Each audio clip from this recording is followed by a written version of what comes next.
And you can't out physical the other team in baseball. You have to throw strikes, and you have to catch the ball, and you have to have competitive at bats, and you got to have some luck. You can have some days where you hammer baseballs and they don't fall in. We had a lot of luck against Ole Miss. I mean, a lot. We had a lot of balls fall in, and so sometimes it goes your way. But we not that we needed to learn a lesson, but everybody gets reminded how fragile baseball is when you have games like we had the other night. So, Coach, I wanted to ask you about Casey Borba. We talked a lot about his defense and how he's been able to make that adjustment. And you've credited obviously Tulo, but you've also credited Kimball. Kimball Schuessler over there at first base. But I also want to talk about his bat, because him in the middle of that lineup and what he's been able to do here lately. Each week, it seems like you have a new guy that's on the all college baseball team of the week. Talk about what he's been able to do with that swing and pretty much trying to drive the ball to all parts. But when he gets it, he really gets it. Well, his thought process, like any good hitter, his thought process needs to be using the whole field. And when he gets away, when he commits to that, he'll hit some balls that way. But more importantly, he stays on the balls that he's capable of pulling. I mean, he's a pull hitter that's not going to change.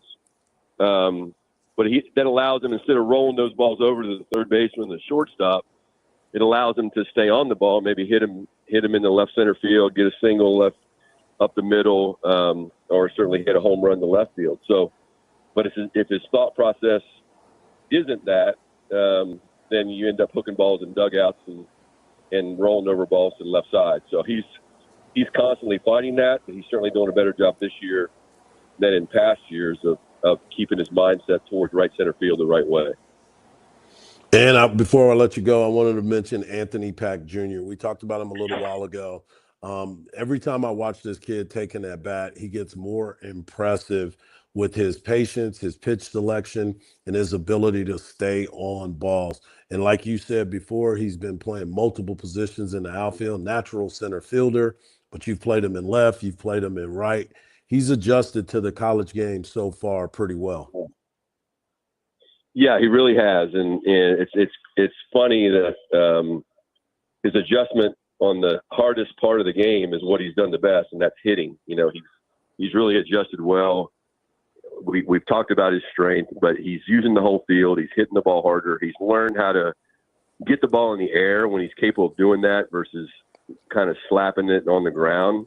The toughest part of the game for him to this point has been on defense, and it's not because he's a bad outfielder. It's because, a lot of it is, I think you and I have talked about this, his high school didn't have lights, and not too many lights in Southern California. You play day games out there, and his high school had no fence.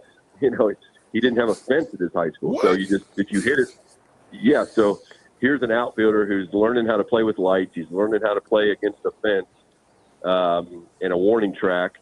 And also a big stadium. Like, when you come to Dish Balk, it's a difference in perspective. It's like playing in, what's our little gym here on campus, Gregory Gym. It's like playing a basketball game in Gregory Gym and then going and playing a basketball game, in the Dean Dome or some massive football stadium where they throw a court down. It's very different perspectives, and he's a really good player, and he's an even better competitor, and he's going to have a really great career here.